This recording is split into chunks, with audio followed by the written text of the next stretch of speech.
Welcome my dear students. আজকে আমি তোমাদের সামনে আলোচনা করব অ্যারিস্টটলের জাস্টিস থিওরি, অ্যারিস্টটলের ন্যায়তত্ত্ব। তোমরা জানো অ্যারিস্টটলের বিভিন্ন তত্ত্ব আছে। অ্যারিস্টটলের কর্মজীবন, অ্যারিস্টটলের বিখ্যাত গ্রন্থ পলিটিক্স এবং তার অন্যান্য পার্ট বা পলিটিক্সের 8টা বুক আছে। অ্যারিস্টটলের সঙ্গে প্লেটোর কম্পারেটিভ আলোচনা, তুলনামূলক আলোচনা, অ্যারিস্টটলের state theory, classification of government theory, revolution theory, অ্যারিস্টটলের এডুকেশন থিওরি, সিটিজেনশিপ থিওরি এবং অ্যারিস্টটলের স্লেভ সিস্টেম সম্পর্কে আলোচনা। এগুলি সম্পর্কে তোমাদের আমি আলাদা আলাদা ভিডিও তৈরি করে আলোচনা করেছি, তোমরা এগুলি জানো। আজকের আলোচনার বিষয় হলো অ্যারিস্টটলের জাস্টিস থিওরি। অ্যারিস্টটল সমকালীন গ্রিসের বিভিন্ন চিন্তাবিদ, বিভিন্ন দার্শনিক জাস্টিস সম্পর্কে যেভাবে আলোচনা করেছেন, অ্যারিস্টটল জাস্টিস সম্পর্কে সেভাবে আলোচনা করেননি। এছাড়া জাস্টিসের আলোচনা, ন্যায় বিচারের আলোচনা, এটা পরিবর্তনশীল। জাস্টিস সম্পর্কে যে ধারণা সেটাও কিন্তু পরিবর্তনশীল। তাই বিভিন্ন দার্শনিক বিভিন্ন দৃষ্টিকোণ থেকে বিভিন্ন অর্থে জাস্টিস নিয়ে আলোচনা করেছেন, কিন্তু তাদের আলোচনার সঙ্গে অ্যারিস্টটলের আলোচনার পার্থক্য আছে। গ্রিক দার্শনিক, প্রাচীন গ্রিক দার্শনিক অ্যারিস্টটল, রাষ্ট্রবিজ্ঞানের জনক অ্যারিস্টটল, পলিটিক্স গ্রন্থের রচয়িতা অ্যারিস্টটল, একজন বিখ্যাত দার্শনিক হিসাবে ন্যায় তত্ত্বকে আলোচনা করেছেন। জাস্টিস বিষয়টি অত্যন্ত গুরুত্বপূর্ণ। জাস্টিস মানবিকতার সঙ্গে যুক্ত, জাস্টিস শুভ শক্তির সঙ্গে যুক্ত। অ্যারিস্টটল মনে করেন যে জাস্টিস বিষয়টি ন্যায়ের সঙ্গে যুক্ত, জাস্টিস বিষয়টি কর্তব্য পরায়ণতার সঙ্গে যুক্ত, জাস্টিস বিষয়টি চেতনার সঙ্গে যুক্ত। অ্যারিস্টটল তার দি পলিটিক্স গ্রন্থে জাস্টিস সম্পর্কে আলোচনা করেছেন। তিনি বলেছেন যে নগর রাষ্ট্রের সমস্ত মানুষের ক্ষেত্রেই জাস্টিস অপরিহার্য। অ্যারিস্টটল জাস্টিসকে 2 ভাগে ভাগ করেছেন। এক, কমপ্লিট জাস্টিস, অর্থাৎ সম্পূর্ণ ন্যায় বিচার। নাম্বার 2, পার্টিকুলার জাস্টিস, অর্থাৎ নির্দিষ্ট ন্যায় বা নির্দিষ্ট ন্যায় বিচার। অ্যারিস্টটল কমপ্লিট জাস্টিস সম্পর্কে আলোচনা করেছেন। তার মতে কমপ্লিট জাস্টিস হলো নৈতিক গুণাবলী এবং কমপ্লিট জাস্টিস সর্বসাধারণের। কমপ্লিট জাস্টিস সার্বজনীন কমপ্লিট জাস্টিস সামাজিক বিষয়ের সঙ্গে যুক্ত, কমপ্লিট জাস্টিস রাজনৈতিক বিষয়ের সঙ্গে যুক্ত। সমাজ ও রাষ্ট্র ছাড়া কমপ্লিট জাস্টিস হতে পারে না। তাই অ্যারিস্টটল বলছেন যে কমপ্লিট জাস্টিসের সঙ্গে নৈতিকতা যুক্ত রাষ্ট্রের নাগরিকরা আইনের প্রতি আনুগত্য প্রকাশ করবে। আনুগত্য প্রকাশ কি? রাষ্ট্রের নাগরিকরা রাষ্ট্রের নামে সরকার সংবিধান অনুযায়ী যে আইন তৈরি করে সেই আইন নাগরিকদের উপর, জনগণের উপর বলবৎযোগ্য। নাগরিকরা গ্রিক নগর রাষ্ট্রের প্রেক্ষাপটে অ্যারিস্টটল বলেছেন নাগরিকরা রাষ্ট্রের আইন মেনে চলবে। শুধু কি তাই, নাগরিকরা ছাড়া কৃতদাস যারা, তারাও কিন্তু রাষ্ট্রের আইন মেনে চলবে। তাহলে সকল মানুষ নৈতিকতার প্রতি, অর্থাৎ রাষ্ট্র যে আইন তৈরি করবে তার সঙ্গে মরালিটি থাকবে। অর্থাৎ রাষ্ট্রের শাসক তারা শিক্ষিত হবেন, দক্ষ হবেন, প্রশাসনিক সচেতনতা তাদের মধ্যে থাকবে এবং তারা রাষ্ট্রের যে উদ্দেশ্য মানুষের সুন্দর জীবন গড়ে তোলা, মঙ্গলময় জীবন মানুষের মধ্যে গড়ে তোলা রাষ্ট্রের উদ্দেশ্য, আর আদর্শ রাষ্ট্রের মানুষ সচেতন, শিক্ষিত, তারা জনগণের কল্যাণ করবেন। এই আইডিয়াল স্টেটে, এইরকম আইডিয়াল স্টেটে নাগরিকরা আনুগত্য প্রকাশ করবে আর নাগরিকদের প্রতি সরকার দায়িত্ব পালন করবে। নাগরিকরা যাতে জাস্টিস পায় সে দিকটা লক্ষ্য রাখবে। এটাই অ্যারিস্টটল মনে করেন যে কমপ্লিট জাস্টিস। শাসক শ্রেণীর মধ্যে মরালিটি গড়ে উঠবে, দায়িত্ব কর্তব্যবোধ গড়ে উঠবে। শাসক শ্রেণী সৎ হবেন, দুর্নীতি মুক্ত হবেন, দায়বদ্ধ হবেন, জনকল্যাণ করবেন, মানুষের সুন্দর জীবন গড়ে তুলবেন, মানুষের স্বয়ংসম্পূর্ণ জীবন গড়ে তুলবেন। আর এই দায়িত্ব পালন করলে সেটা হবে আইডিয়াল স্টেট, সেটা হবে বেস্ট স্টেট, শ্রেয় রাষ্ট্র। আর এই শ্রেয় রাষ্ট্রের ধারণা সেটা কিন্তু চূড়ান্ত নয়। শ্রেয়র তুলনায় ভবিষ্যতে আরও শ্রেয় হতে পারে। বেস্ট হচ্ছে বেস্ট স্টেট আপেক্ষিক, তাই ন্যায়ের ধারণাও আপেক্ষিক। তাই ন্যায়কে পরিবর্তন করা যায়। আরও উন্নত মানের ন্যায় প্রতিষ্ঠার জন্য ক্রমান্বয়ে শাসক শ্রেণীকে দায়িত্ব পালন করতে হবে। অ্যারিস্টটল কমপ্লিট জাস্টিস সম্পর্কে এই আলোচনা করেছেন। তারপর তিনি পার্টিকুলার জাস্টিস অর্থাৎ নির্দিষ্ট ন্যায় কাকে বলে তা উল্লেখ করেছেন। পার্টিকুলার ন্যায় বা নির্দিষ্ট ন্যায় বিচার, এটা কি? অ্যারিস্টটল বলেছেন কাজের বন্টন, কার্যালয়ের যারা কাজের সঙ্গে যুক্ত সেই কার্যালয়ের কাজের বন্টন করতে হবে যথাযথভাবে, সমানুপাতিকভাবে, যোগ্যতা অনুযায়ী এখানে কাজ বন্টন করতে হবে। এখানে সাম্যের যে পর্যবেক্ষণ, সেই সাম্যের পর্যবেক্ষণ করা হবে যাতে যোগ্যতা অনুযায়ী প্রত্যেকটা মানুষ কাজ পায়।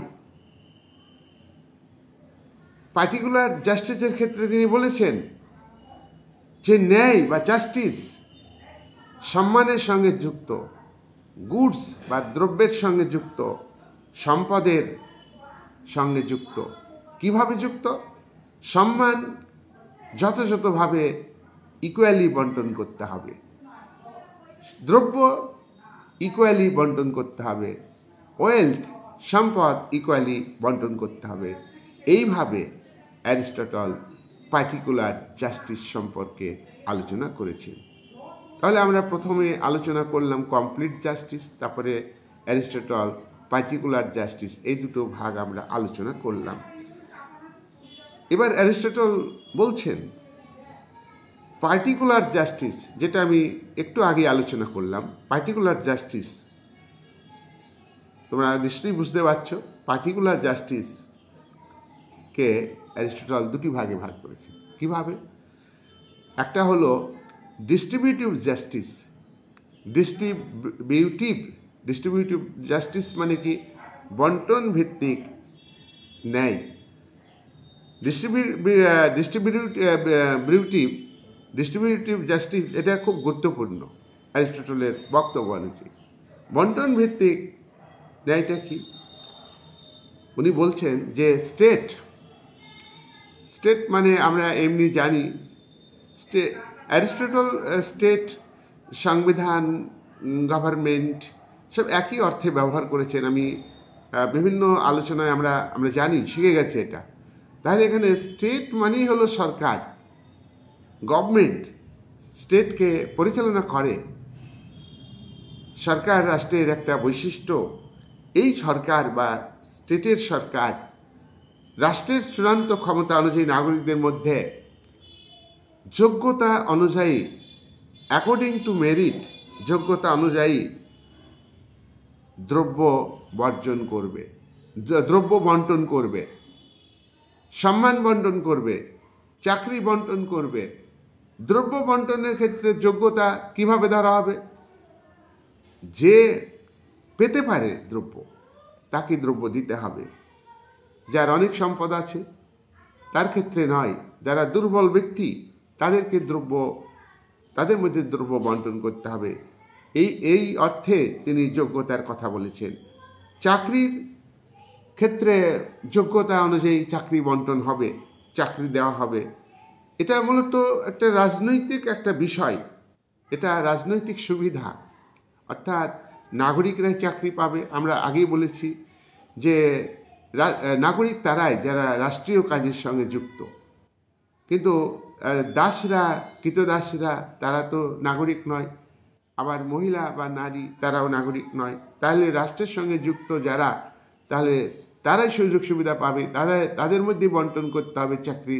তাই এক্ষেত্রে এই বিষয়টিকে বলা হচ্ছে পলিটিক্যাল বা রাজনৈতিক। দেখো, উনি বলছেন যে তোমার ডিস্ট্রিবিউটিভ যে জাস্টিস যদি থাকে, যথাযথভাবে অ্যাকর্ডিং টু মেরিট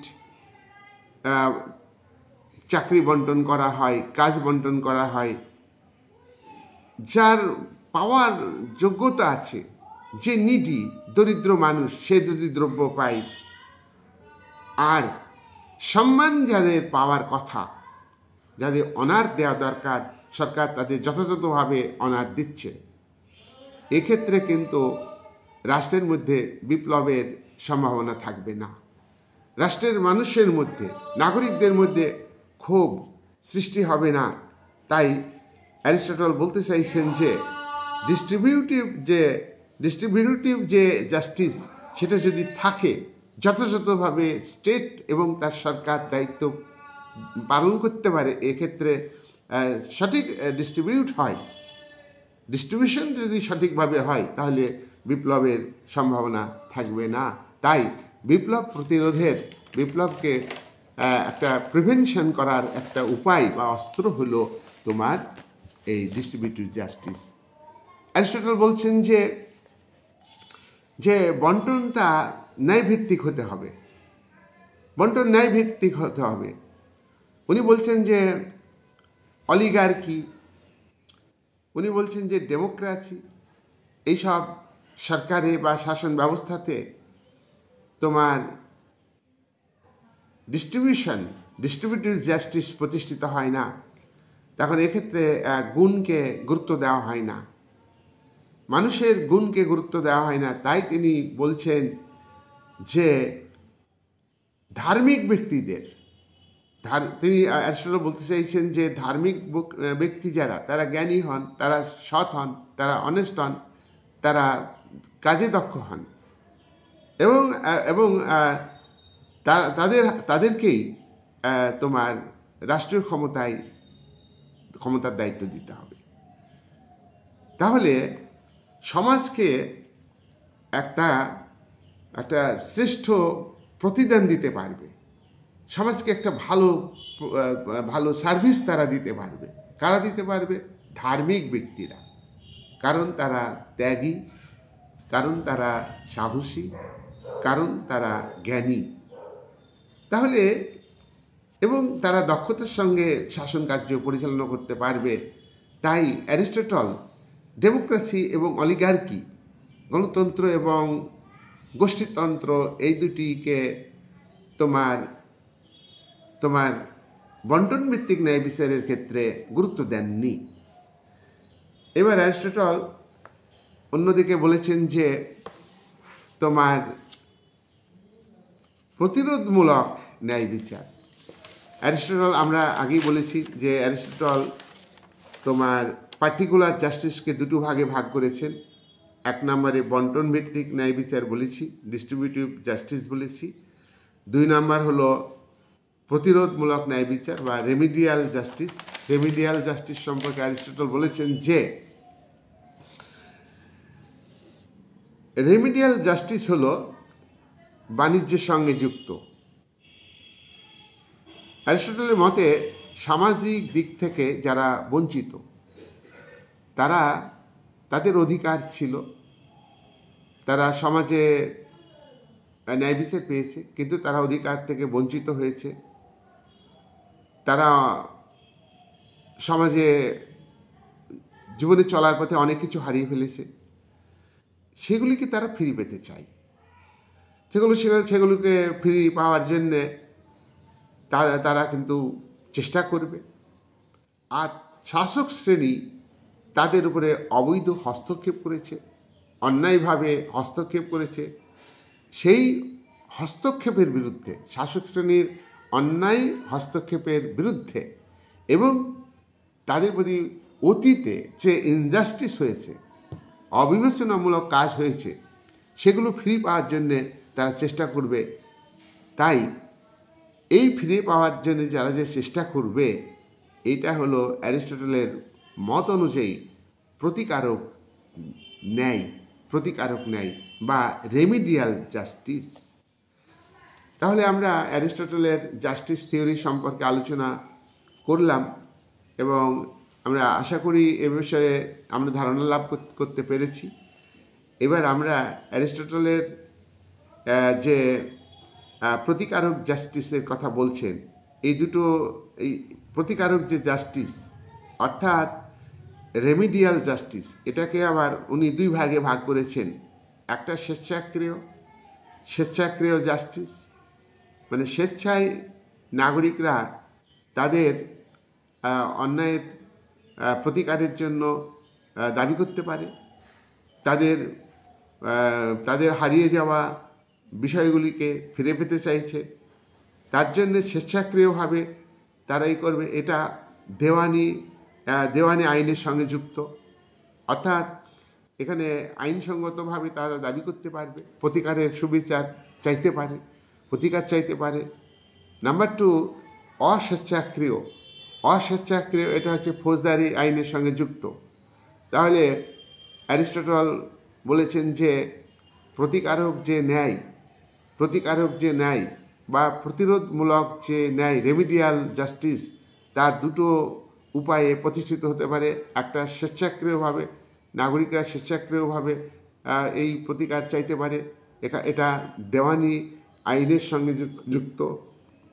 আর আরেকটি হলো অস্বেচ্ছাক্রিয়, ইচ্ছা নেই, সেখানে তারা এই প্রতিকারের দাবি করতে পারে, সেটা হলো ফৌজদারি আইনের সঙ্গে যুক্ত।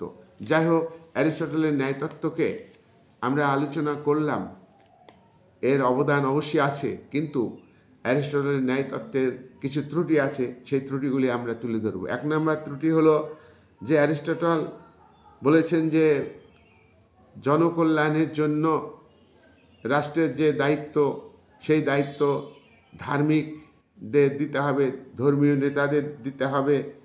ধর্মীয় নেতারা জ্ঞানী হবেন, সাহসী হবেন, দক্ষ হবেন, সৎ হবেন। কিন্তু তার এই বক্তব্য অনেকেই মেনে নিতে পারেননি। আর নিরপেক্ষ বিচারেও আমরা বলতে পারি যে ধার্মিক ব্যক্তিরা সবসময় যে ন্যায়পরায়ণ হবেন, ধার্মিক ব্যক্তিরা সবসময় সৎ হবেন, ধার্মিক ব্যক্তিরাই দক্ষ হবেন, এমন কোনো কথা নেই। তাছাড়া রাষ্ট্রের শাসককে ধর্মের ভিত্তিতে তারা পরিচালনা করবেন। অ্যারিস্টটল ধর্মনিরপেক্ষতার যে আদর্শ, ধার্মিকদের দায়িত্ব দেওয়ার কথা বলে অস্বীকার করেছেন। ধর্মনিরপেক্ষতার আদর্শ হলো সবথেকে ভালো আদর্শ, সেটাকে তিনি তুলে ধরেননি। নাম্বার 2, অ্যারিস্টটলের বক্তব্যের মধ্যে স্ববিরোধী বক্তব্য আছে। তিনি একদিকে বলছেন যে ধার্মিকতার গুণ থাকতে হবে শাসকের মধ্যে, সদ্গুণের গুরুত্ব আছে, এই কথা বলছেন। শাসক শ্রেণীর স্বার্থ রক্ষার জন্য তিনি কথা বলেছেন। অন্যদিকে তিনি বলেছেন জনগণ, অর্থাৎ সাধারণ মানুষ, জনগণ যাতে উপেক্ষিত না হয় সেদিকেও খেয়াল রাখতে হবে। এই কথা বলে তার বক্তব্য স্ববিরোধী বক্তব্যে পরিণত হয়েছে।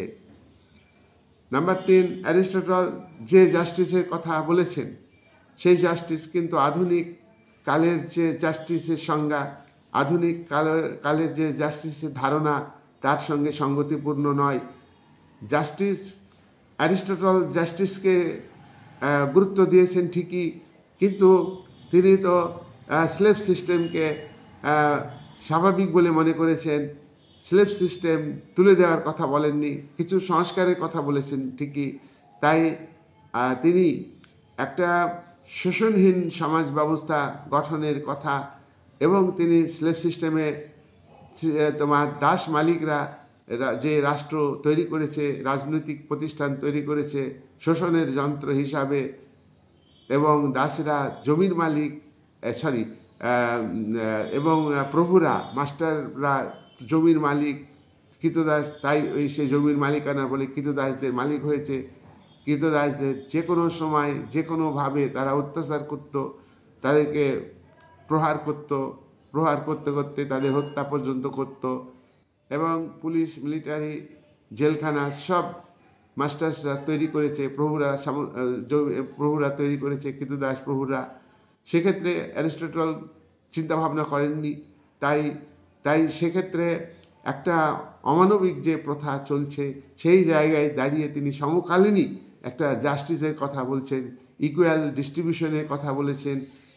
বিভিন্ন ধরনের যে জাস্টিস আলোচনা করলাম, সেগুলো কিন্তু বাস্তবে রূপায়িত হওয়া সম্ভব নয়। যেখানে কৃতদাসরা সংখ্যাগরিষ্ঠ, সেই সংখ্যাগরিষ্ঠ মানুষ অত্যাচারিত ছিল, নিপীড়িত, শোষিত, বঞ্চিত, তাদের হয়ে যে কথা বলা অ্যারিস্টটল, তাদের এই প্রথাটাকে তুলে দেওয়ার এগেনস্টে তিনি কথা বলেননি। এটা অ্যারিস্টটলের বড় ত্রুটি। তবুও তিনি যে একটা জাস্টিসের কথা বলেছেন, বিভিন্ন দিক থেকে সেই জাস্টিসটা অবশ্যই তাৎপর্যপূর্ণ। জাস্টিসের কথা মুখে গণতান্ত্রিক রাষ্ট্রে সবাই বলে যে জাস্টিস, কিন্তু জাস্টিস প্রতিষ্ঠার জন্য যা করা দরকার সেটা করে না শাসক শ্রেণী। অনেক সময় মনে করা হয় যে শোষিত বঞ্চিত মানুষ তারা ইনজাস্টিস কার্যকলাপ করে, কিন্তু শোষিত বঞ্চিত মানুষ আগে ইনজাস্টিস কার্যকলাপ করে না। তারা যখন বিক্ষোভ করে, বিপ্লবের পথে পা দেয়, তখন শাসক শ্রেণী তাদেরই দায়ী করে। তারা যখন উচ্ছৃঙ্খল হয়ে যায়, শোষিত মানুষ, বঞ্চিত মানুষ, তারা যখন লড়াইয়ের ময়দানে নামে, তখন তাদেরকেই শাসক শ্রেণী দায়ী করে। কিন্তু শাসক শ্রেণী সবসময় ধনবান, সম্পদশালী মানুষের স্বার্থে কাজ করে। তাদের প্রশাসনিক ব্যবস্থা, প্রশাসনের রাজনৈতিক এবং অরাজনৈতিক অংশ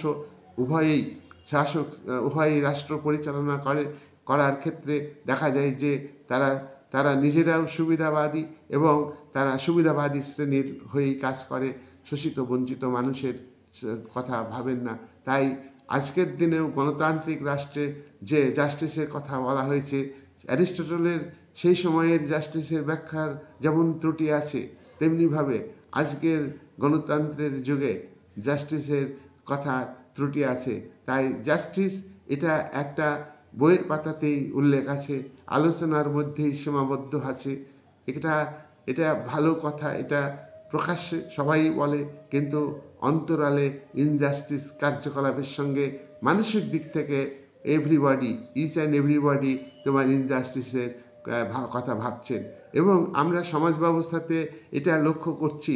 তাই অ্যারিস্টটলের ত্রুটি বিচ্যুতি সেই সময়ের প্রেক্ষাপটে আমরা মূল্যায়ন করব, কিন্তু সেই সময়ে একটা জাস্টিসের কথা বলেছেন, এটা এই ওয়ার্ডটা খুব তাৎপর্যপূর্ণ। পরবর্তীকালে বিভিন্ন যুগে, মধ্যযুগে, আধুনিক যুগে, গণতন্ত্রের যুগে, সমাজতন্ত্রের যুগে সব জায়গাতেই ইনজাস্টিস রয়েছে। জাস্টিসের কথা মুখে বলে, তাই সাধারণ মানুষকে সচেতন হতে হবে যে জাস্টিস কোনটা আর ইনজাস্টিস কোনটা, কোন জাস্টিসের নির্দিষ্ট মডেল, জাস্টিসের সংজ্ঞার যে একটা নির্দিষ্ট ধারণার সংজ্ঞা আছে, হ্যাঁ, সেই ধারণাটা কারা প্রয়োগ করতে পারছে, কারা কতটা মানুষ পাচ্ছে, সেই তার উপরে নির্ভর করছে জাস্টিস শব্দের তাৎপর্য। তবুও অ্যারিস্টটল একজন বিখ্যাত দার্শনিক, তার ভাবনাকে গুরুত্ব দেয়। বহু দার্শনিক আজকে 2300 বছর পরেও তারা অ্যারিস্টটলের বক্তব্যের সঙ্গে একমত হন এবং তার ধারণাকে আরও উন্নত করবার চেষ্টা করেন। এই ক্ষেত্রে এদিক থেকে অ্যারিস্টটলকে আমরা শ্রদ্ধা করব, অ্যারিস্টটলের বক্তব্যকে গুরুত্ব দেব, এই বলে আজকের আলোচনা শেষ করলাম।